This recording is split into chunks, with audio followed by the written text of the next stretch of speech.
les difficultés, les tensions, les incompréhensions, les différences d'approche, d'appréciation que nous avons eues avec les autres pays membres de la CEDEAO et les différents manquements et pratiquement des menaces qui étaient dirigées contre nos pays qui nous ont amenés à nous organiser pour pouvoir répondre à ces différentes menaces et sortir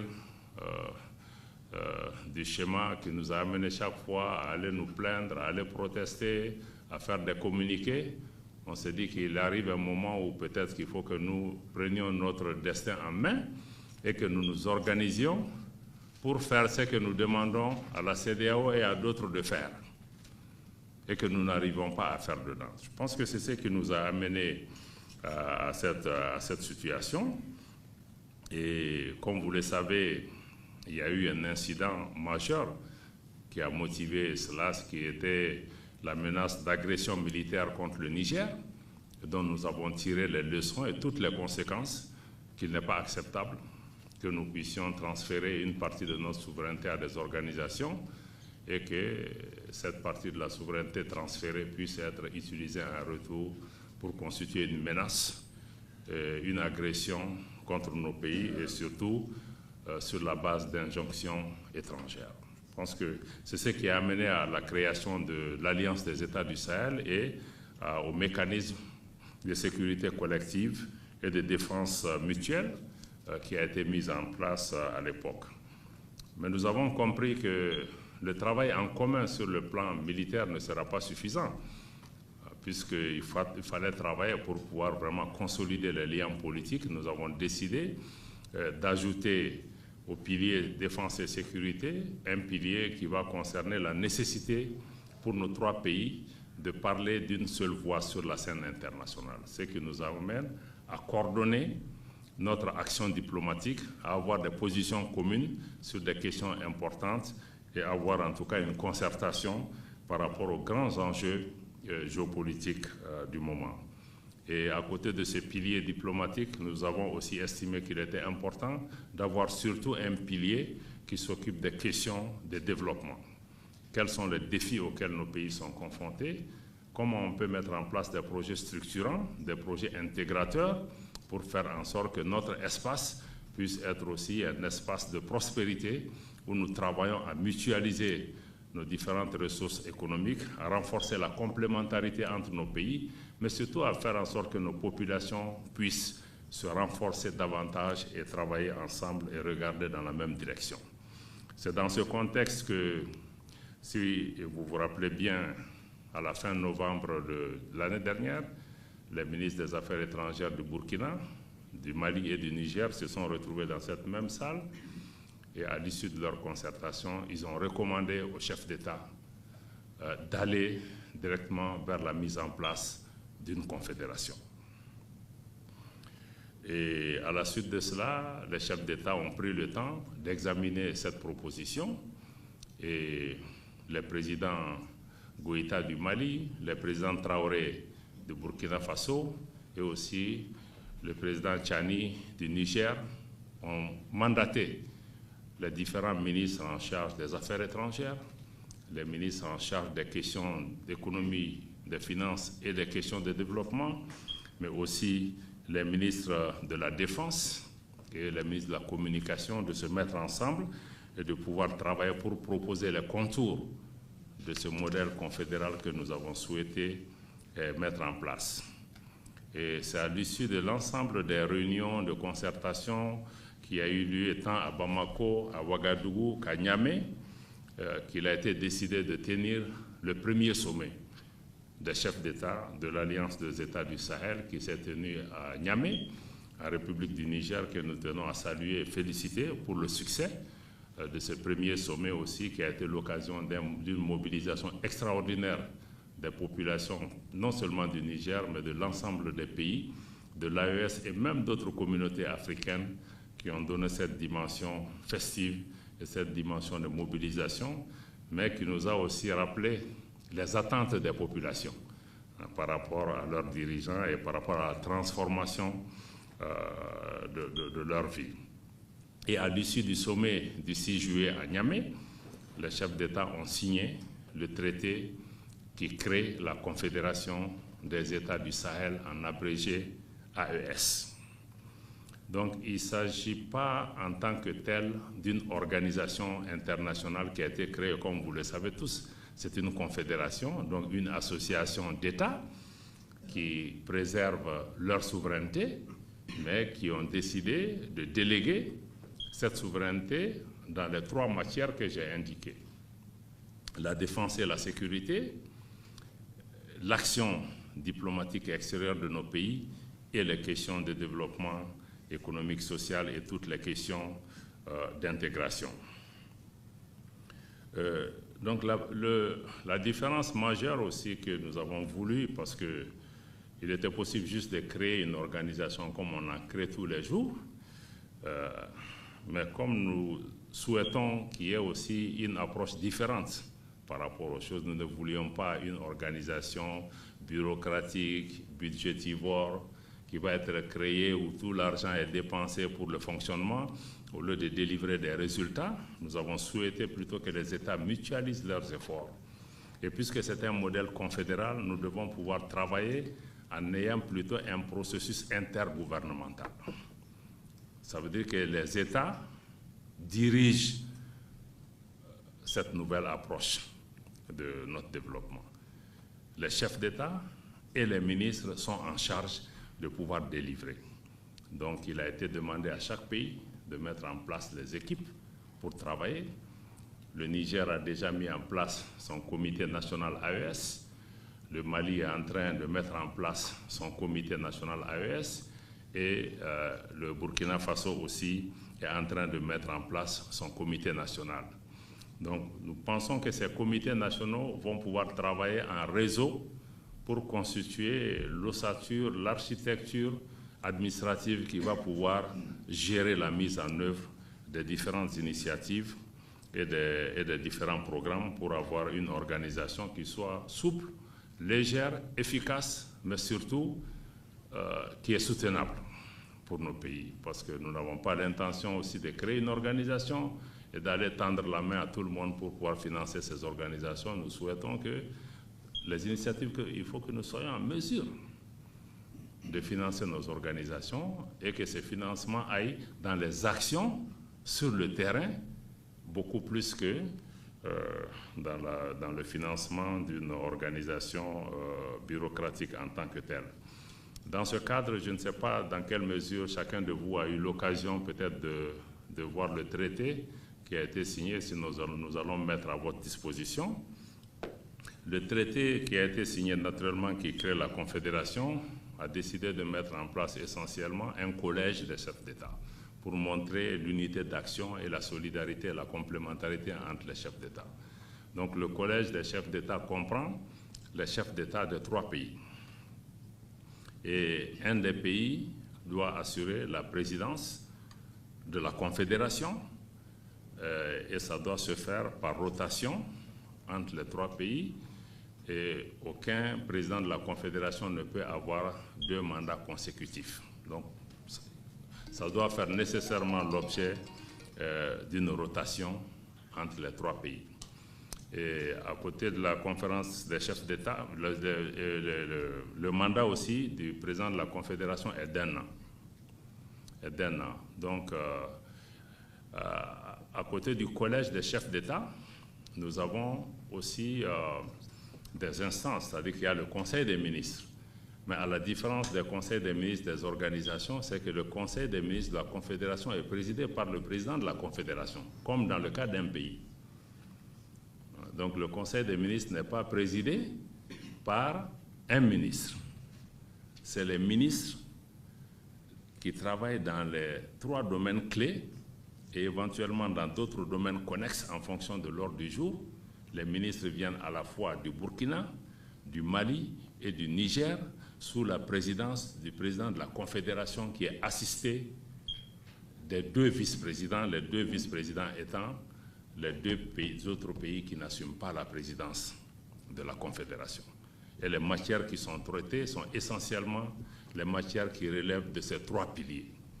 Surtout le pilier développement qui va intégrer aussi beaucoup de ministres, au-delà des ministres en charge de l'économie et des finances, et ils sont chargés de la coordination, mais il y aura des ministres chargés de tous les secteurs productifs, que ce soit l'agriculture, les mines et autres. Donc ça va pouvoir se coordonner un peu à ce niveau-là, pour ce qui concerne les sessions du Conseil des ministres. Mais il y a aussi, ce qui est prévu, c'est les sessions confédérales des parlements.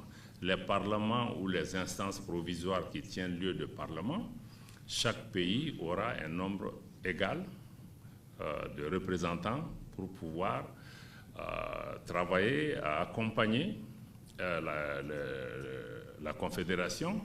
Mais dans un premier temps, cette session confédérale des parlements aura un rôle consultatif. Il est possible que plus tard, ce travail puisse être renforcé, mais ça va commencer par un rôle consultatif, en tout cas pour pouvoir se prononcer pour toutes les questions visées par le traité de la Confédération. Comme vous le savez, Son Excellence le colonel Assimi Goïta, président de la transition et chef de l'État du Mali, a été honoré par ses pairs du Burkina et du Niger pour être le premier président de la Confédération pour ce mandat inaugural. Notre pays est naturellement honoré de pouvoir travailler avec les autres pays pour pouvoir matérialiser cette confédération au bénéfice de nos populations.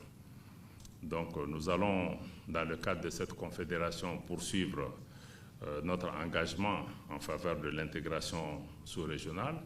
Et ce que nous souhaitons par-dessus tout aussi, pour marquer la différence avec les expériences existantes ou les expériences passées, c'est que nous souhaitons que ce soit une intégration des peuples, que les populations puissent avoir leur voix, que les populations puissent être consultées et que par-dessus tout, que les populations voient le bénéfice de l'intégration. Je pense que c'est là où nous allons être jugés, parce que si les gens peuvent faire des affaires entre les pays, se déplacer plus librement entre les pays, avoir des projets communs, que ce soit des chemins de fer, des routes, des compagnies aériennes, ou même des projets structurants dans les secteurs comme l'énergie et autres, ou le développement rural, et que les pays échangent aussi les biens et services entre eux avec beaucoup plus de facilité, beaucoup plus de liberté. Nous pensons que nous aurons fait œuvre utile en montrant que les choses peuvent être différentes. Même si nous n'avons pas mis en place d'organes particuliers, nous avons souhaité que des couches importantes de la société, comme les femmes et les jeunes, vu la mobilisation et l'enthousiasme au sein de nos populations, nous pensons que les femmes et les jeunes sont des catégories en particulier qui doivent pouvoir être associées de façon nette à la mise en œuvre de cet agenda-là. La semaine dernière, vous avez vu que les ministres en charge des questions de femmes et des questions de genre de l'AES se sont réunis à Bamako, ont fait des recommandations importantes allant dans le sens de la mise en place d'un cadre de concertation entre elles, entre eux du moins, parce que je crois qu'il y a un des ministres qui est un homme, voilà, donc entre eux, et au-delà de ça, qu'ils puissent travailler aussi à créer les synergies nécessaires entre toutes les organisations fêtières dans les 3 pays qui s'occupent des dynamiques et des questions de femmes. Donc nous attendons de voir comment cela va se traduire, comment les États peuvent accompagner cet effort. Pour les jeunes aussi, il y aura des échanges nécessaires pour pouvoir faire ça. Mais dans tous les cas, notre approche est vraiment d'éviter une prolifération de structures à créer. Et nous pensons aussi que nous, francophones, on pense chaque fois que quand il y a un problème, il faut créer une structure pour régler le problème. Maintenant, je crois qu'on peut changer d'approche. Le plus important, c'est la solution à apporter et l'impact qu'on peut faire, et non la structure nécessairement. Donc nous pensons que nous devons avoir une révolution mentale à ce niveau pour comprendre qu'on peut aussi délivrer par nous-mêmes en se reposant sur nos structures qui existent, sur les capacités qui existent pour pouvoir délivrer. Ça, c'est ce que je voulais dire en guise d'introduction sur l'AES, pour vous dire que c'est une nouvelle dynamique qui est en place. C'est une dynamique qui mérite d'être suivie. En tout cas, notre engagement et notre détermination est totale par rapport à cela. Mais ce n'est pas une dynamique qui est dirigée contre des pays, des organisations ou d'autres entités. Même si certains se sont levés en essayant a priori d'antagoniser l'AES, mais ce n'est pas notre objectif. Nous sommes dans un espace que nous partageons avec des pays frères, des pays voisins. Comme j'ai l'habitude de le dire, personne ne fera déménager l'autre de cette région. On est condamné à vivre ensemble. Nos populations ont toujours vécu ensemble. Nous devons avoir l'intelligence nécessaire de pouvoir créer le minimum de perturbations pour ces populations parce qu'ils ont des liens de parenté, des liens de fraternité. Sur le plan sécuritaire comme sur d'autres plans, nos pays sont liés. Nous allons devoir travailler ensemble pour créer les conditions d'une coexistence pacifique dans notre espace. Parce que nos pays ont fait leur choix. Ça aussi, je pense que ça doit être respecté. On fait leur choix. Maintenant, ces choix viennent avec des implications que nous devons assumer. Nous travaillons à pouvoir aller dans cette direction. Donc, on ne demande pas aux uns aux autres d'applaudir ou d'aimer ou de ne pas aimer, mais les gens ont fait leur choix. Et ils avancent par rapport à ça. Bon, je pense que on n'a pas besoin d'autorisation pour ce choix. Même si j'ai vu des pays, des organisations qui donnent l'impression de dire qu'eux, ils sont d'accord ou ils ne sont pas d'accord. Mais ce n'est pas leur décision. Cette décision n'appartient qu'aux populations de ces États. Pour moi, si un Malien se lève aujourd'hui à Bamako et dit que moi, je ne suis pas d'accord, mais je suis obligé de l'écouter. C'est un Malien, c'est son pays. On a les mêmes droits. Si un Burkinabé se lève et dit qu'il n'est pas d'accord, mais on est obligé de l'écouter. Peut-être qu'on ne va pas s'arrêter, mais on est obligé de l'écouter. Mais que quelqu'un en dehors de ça vienne nous dire que moi, je ne suis pas d'accord avec votre choix, mais bon, je ne pense pas que ça va changer quoi que ce soit. Voilà. Donc, en même temps, nous restons ouverts. Comme nous l'avons dit dans tous nos pays, nous restons ouverts parce que même si nous assumons notre responsabilité, nous comprenons qu'on ne peut pas tout faire tout seul. On a besoin d'être avec les autres, de travailler avec les autres. Mais ce que nous demandons aussi aux autres, c'est de nous respecter, de respecter nos choix et qu'on regarde ensemble là où on a besoin l'un de l'autre. Si les autres n'ont pas besoin de nous, mais c'est tant mieux. Si nous aussi on n'a pas besoin d'eux, on avance. On n'est pas forcé de créer une relation s'il n'y a pas de besoin. Voilà. Donc, je pense que c'est ça. Tant que ça se fera dans le respect, je pense que les choses peuvent se passer bien. Donc, il est important que nous puissions faire face à ça. Je reviendrai peut-être plus en détail si vous avez des questions spécifiques pour pouvoir répondre à vos préoccupations en termes de compréhension et tout ça.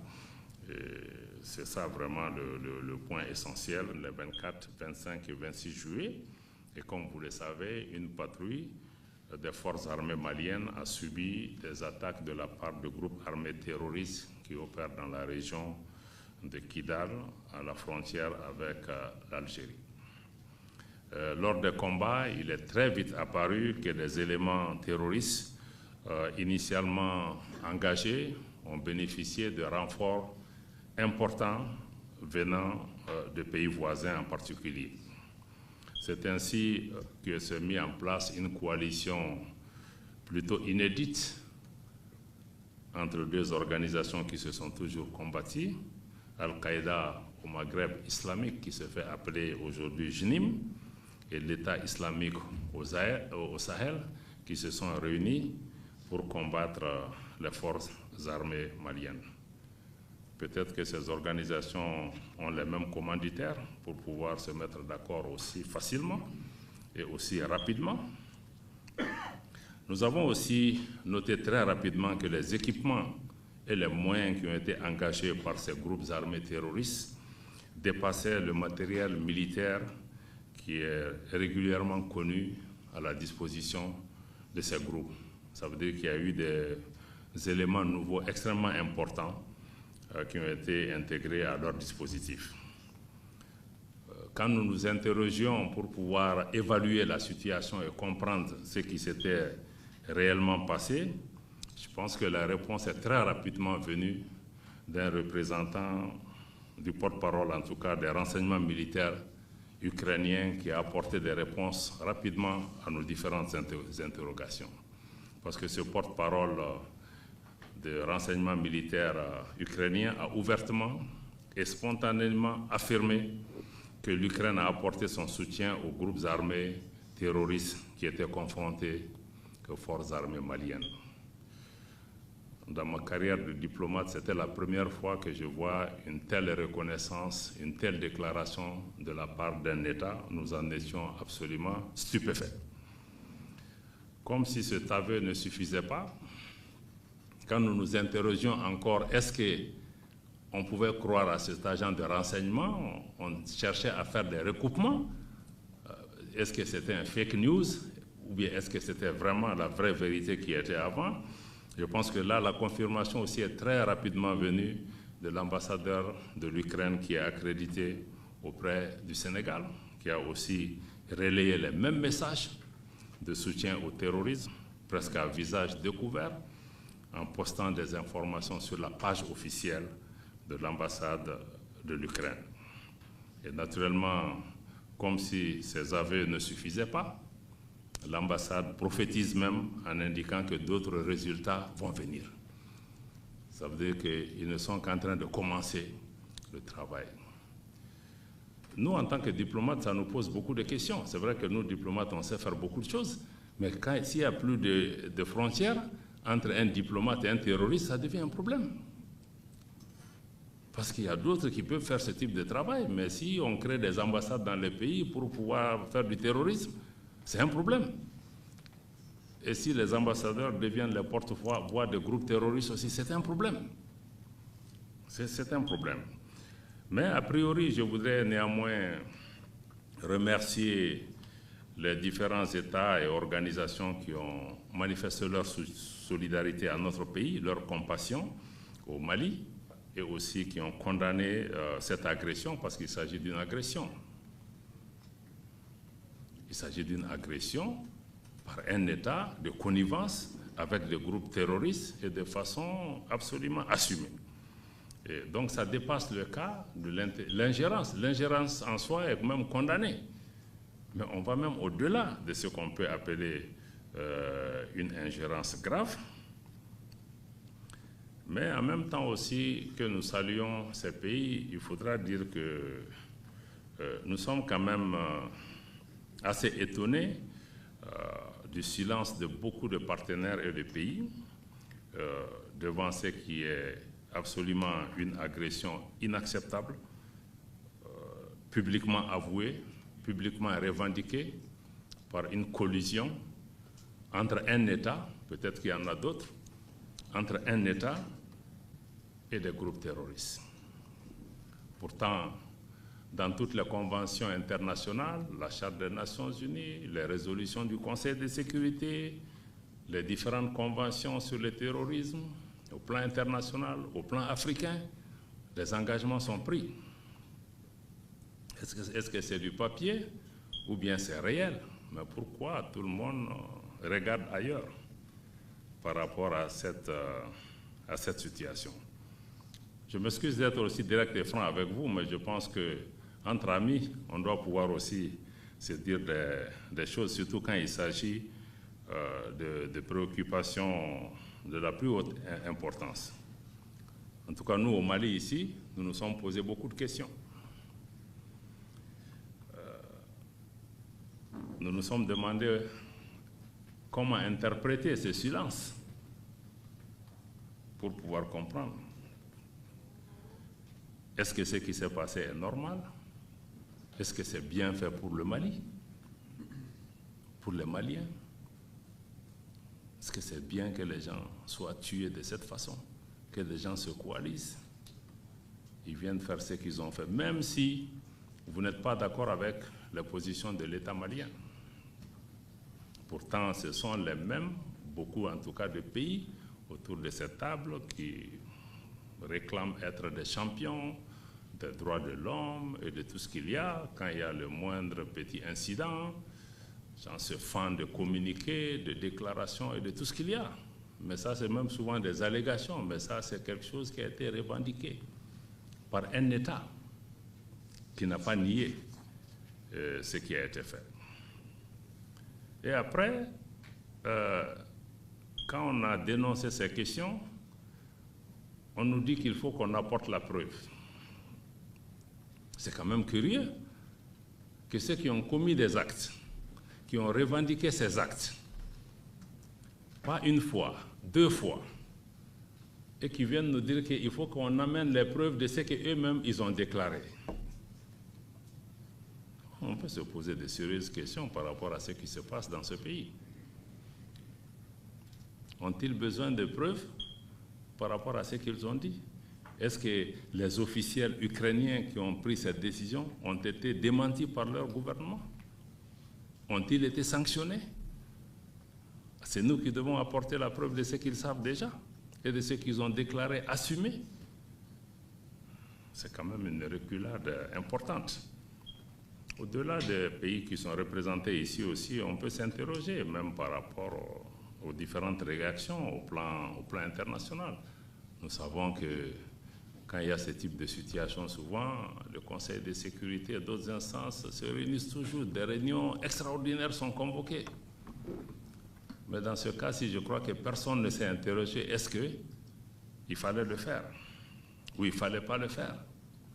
Personne, ni Conseil de sécurité, ni Assemblée générale, personne. Je pense qu'en tant que diplomate, en tant que responsable, on peut tous se poser. On doit se poser ces questions parce qu'elles sont essentielles. Parce qu'au moment où nous sommes assis jusqu'à présent, je crois que ni le Conseil de sécurité, ni personne, ni même communiqué de solidarité, de compassion ou de condamnation, zéro. Est-ce que nos organisations même fonctionnent désormais ou savent où se trouvent leurs priorités par rapport à ces questions? C'est ce que je voulais vraiment indiquer par rapport à cette situation en particulier, mais en rappelant que ceci ne nous détournera pas de notre objectif. Parce que nous savons que ce qui s'est passé, nous avons compris. Nous savons l'objectif et la cible, c'est quoi? Parce que les gens veulent briser la dynamique qui est en cours dans nos pays, la dynamique qui est en cours au niveau de l'AES, en utilisant des méthodes perfides pour arriver à certains types de résultats. Mais notre pays va s'organiser et se défendra. Le Burkina, le Niger, nous nous défendrons parce que nous savons ce qui est en cause et nos pays prévaudront. Parce que nous savons que ce sont des structures qui sont même instrumentalisées. Il y a des jeux beaucoup plus importants. On n'est pas dupes. On veut nous amener dans un écran de fumée. Mais nous avons compris que l'écran de fumée qu'on nous présente, ce n'est pas ça le problème. La réalité est derrière cet écran de fumée. Vous le savez, nous le savons. Mais je pense que le jour viendra où nous pourrons aller plus en détail par rapport à l'ensemble de ces questions. En tout cas, le peuple malien, le peuple burkinabé, le peuple du Niger, unis derrière leurs forces de défense et de sécurité, vont continuer à faire ce qui est nécessaire pour protéger nos pays. Nous n'allons pas être intimidés par ces actions. Nous n'allons pas nous plier non plus. Les méthodes qui sont utilisées pour maintenir la domination de nos pays ne vont pas marcher.